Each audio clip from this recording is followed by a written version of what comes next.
Good evening everyone, welcome to my channel and it's me again, ang inyong chismosong Kaalda Vlogger. So gusto ko munang magpasalamat sa inyong lahat sa mga walang sawang tumatangkilik nanonood, sumusuport at sumusbaybay ng mga content ko here on my YouTube channel. So eto, wag ninyong babaktawan, lalaktawan tong ating content ngayong araw. I'm sure na hindi ninyo pagsisisihan na pinanood nyo to walang umpisa hanggang hulihan. And syempre, huwag kayong mag-i-skip ng segment. Buuin nyo to start to finish, okay? Kaya ito na, dumako na tayo sa ating main topic for today's video agad-agad. Ito talaga ang tunay na main, guys.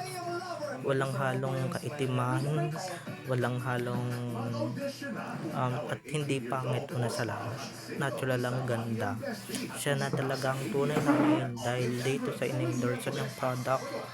Kung kukuha ka lang din naman ng mag-endorse ng product, ganyan dapat ka pati yung kilikili. So ito na guys, watch this. Mamaya ipapaliwanag sa inyo ng buong buo. So ito na guys, watch this.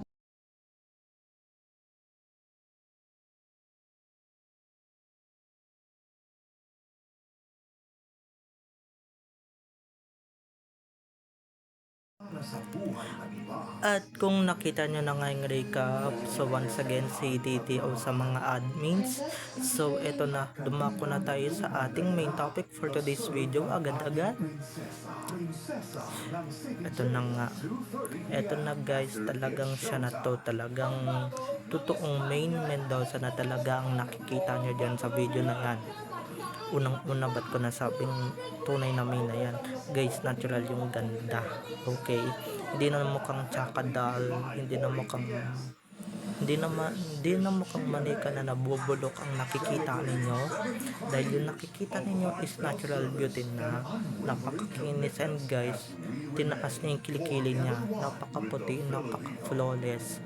At pangalawa sa lahat, hindi bukol-bukol ang kilikili, hindi katulad ng nakikita ninyo sa tae show or sa atae, diba, walang at saka diba, may muscle yung binte, may muscle yung tuhod, yung kilikili bukol-bukol, tapos kulang pa sa glutathione yung puti, di naman niya glinuta. At buti na lang talaga guys, diba, dito sila nag-stick talaga sa totoong main at hindi talaga sila nabili sa Sarsuela or ng Sarsuela etong Dionat na talagang matagal nang ini-endorse ni Main. Dahil pagka ito in-endorse ng isang clone lang or ng isang hindi ka panipaniwalang nilalang dito sa ng isang endangered species dito sa mundo, ay nako, dyan na tayo magkakagulo, dyan na mawawala yung deodorant na yan. Kasi guys, diba, dapat kung mag-endorse ka lang ng product, dapat yung endorser na kukunan mo maputi yung kilikili, diba? Buti na lang talaga right choice ang kinuha ng Dionat. Hindi nila binitawan ng totoong main. Hindi gaya ng iba dyan, diba? Hindi kagaya ng iba dyan na ang tatanga talaga kinukuha nila si clone. Sa bagay, diba, wala pa namang kumukuhang clone sa kahit anong produkto na ini-endorse ni Main, kahit nasabihin ng Dionat pa yan, or kahit na kung anong in-endorse ni Main dati before nung kasagsagan nila ni Alan, wala pa akong nakikita, diba? Kasi nga guys, hindi pa rin matatakpan talaga yung kapangitan niya ni Clooney. At ito, kung gusto niya talagang mag-endorse or whatever, dapat talagang magpaputi pala siya ng kilikili or magpaputi siya ng kilikili, dahil hindi papasayan guys, lalong lalo na kung lalaki yung postura mo, lalaki yung ahula mo, lalaki yung labas mo, diba? Maraming nakakalata na maraming masal na tinatago yung taong yan, hindi gaya ni Real Main, talagang real na real at talagang siya talaga yun, diba? Yan ang kaso dun di kagaya nung di kagaya ng iba nagpapabudol, nagpapaloko, diba? At buti naman talaga walang nagpapaloko. Napakatatalino talaga ng mga ini-endorse namin. Siya pa rin at siya pa rin talagang kinukuhang endorser, diba? Banggitin ko na yung John Rocks, si Main din ang nag-endorse nun, wala pang iba, diba? Wala pang, maski yung international brand na McLippy, wala pa rin, hindi pa rin nagiging tanga ang yung ibang endorser namin or endorsement namin para kunin yung clone na yan. Siguro no, napag-iisip nila ba't natin kukunin yan, baka mamaya 'di ba pag kinuha natin yan isumpa tayo ng mga tao or isumpa tayo at wala nang bumili sa atin, 'di ba? Ganyan, 'di ba? At kung ako naman din talaga yung kukuha ng mga ganyan or kung ako talaga yung may-ari ng produkto, 'di ba? Dapat yung endorser talagang natural beauty ang kukunin ko, hindi yung gawang litong kilang, 'di ba? Hindi yung nagpasalamat dok lang tapos yung nagretoke palpak din naman talaga ng bonggang bongga, diba? Kaya tignan ninyo, diba yung ibang ano nga din walang kumukuha masyado kasi nga retokada. Ito pa kayong si Clone, ay naku, pag si Clone ang kinuha nila at pagsisisihan talaga nila ng bonggang bongga kung ba't nila kinuha yung tao na yun. Ewan ko ba kung tao yun, parang si Chucky.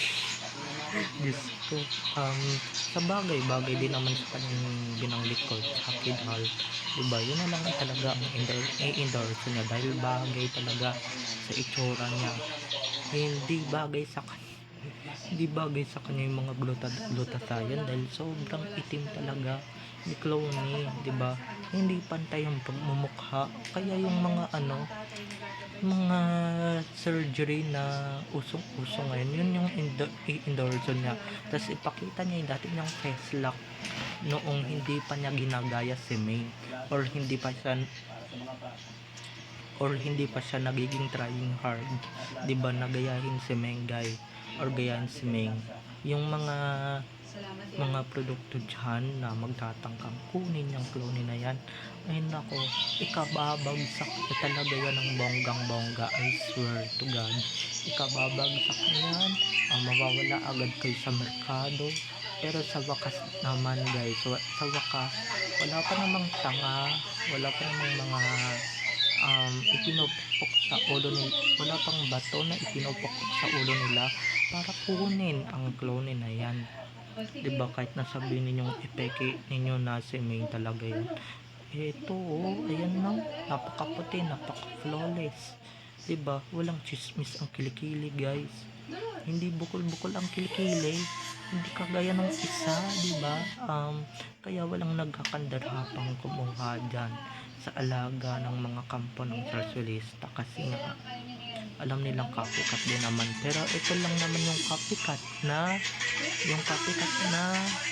agad-agad na bulok ng bonggang bongga, agad-agad na panis, 'di ba? Agad-agad na hindi dumaan sa pagka-fresh na bulok agad, hindi kagaya ni May, 'di ba? Hindi kagaya ni May, always fresh. Kaya maraming kumukuha na endorsement or maraming kumukuha na company para mag-endorse ng kanilang produkto.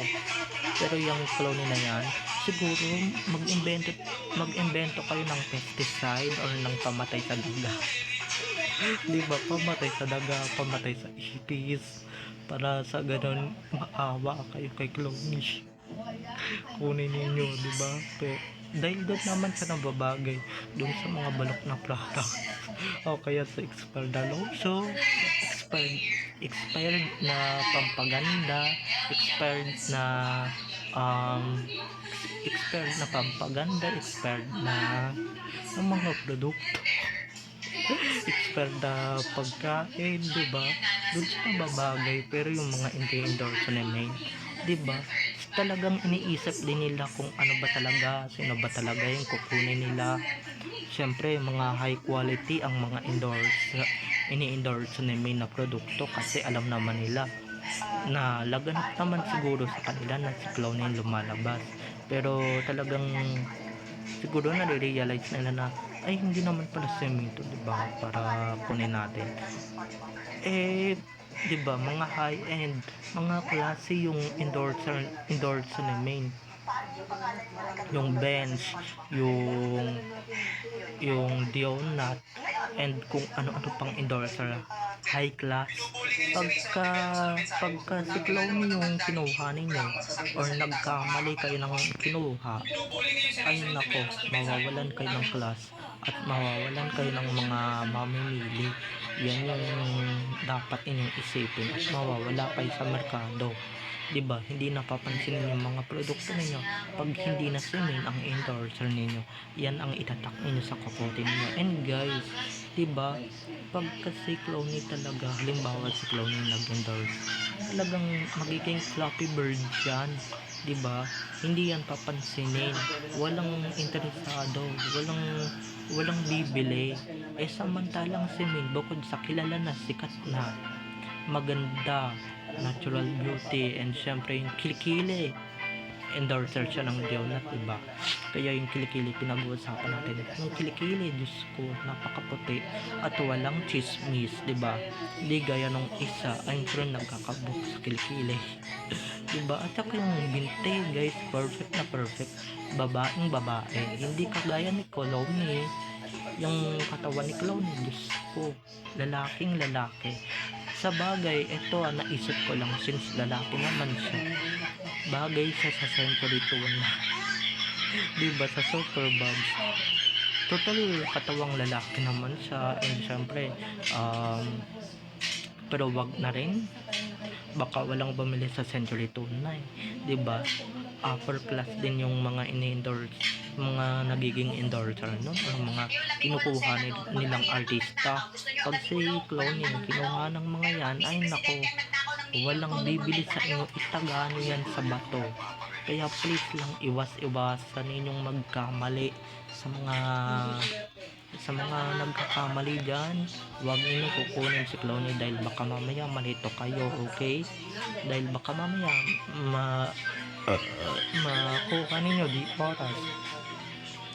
Yung si Clowny na inaakala ninyong si May, first day, last day nyo na sa merkado, okay? Kaya wala pa naman sigurong nagkakamali na kunin yan. Try nilang magkamali, tutsugiin sila sa merkado, diba? Matataob agad yan ng ng kalaban nilang produkto, diba? Aangat agad yung kalaban nilang produkto, diba? Imbis na nasa kanila ng high quality endorser, napakagandang endorser, talagang pinakawalan pa nila at pinili nila yung copycat. Pero sa instances naman na ganun, wala pa namang nangyayaring ganun na drama, wala pa naman nangyayaring ganung, wala pa naman akong nababalitaan na ganung sistema, okay? Diba? Pero gaya din yan ni Mr. Spotted, walang interesado na kumuha sa kanila na endorser, diba? Try ninyong pag-endorse rin yung dalawang ugok na yan, si Clowny at si Mr. Spotted. Tignan natin talaga kung may kukuha sa kanilang produkto or may magkaka-interest ba sa kanila. Baka mamaya pagka nagka-interest sila, mag-flop bigla. Alam niyo naman yung mga yan, diba? Yung mga produkto nila, ay nako, talagang magpa-flop yan ng bonggang-bongga, okay?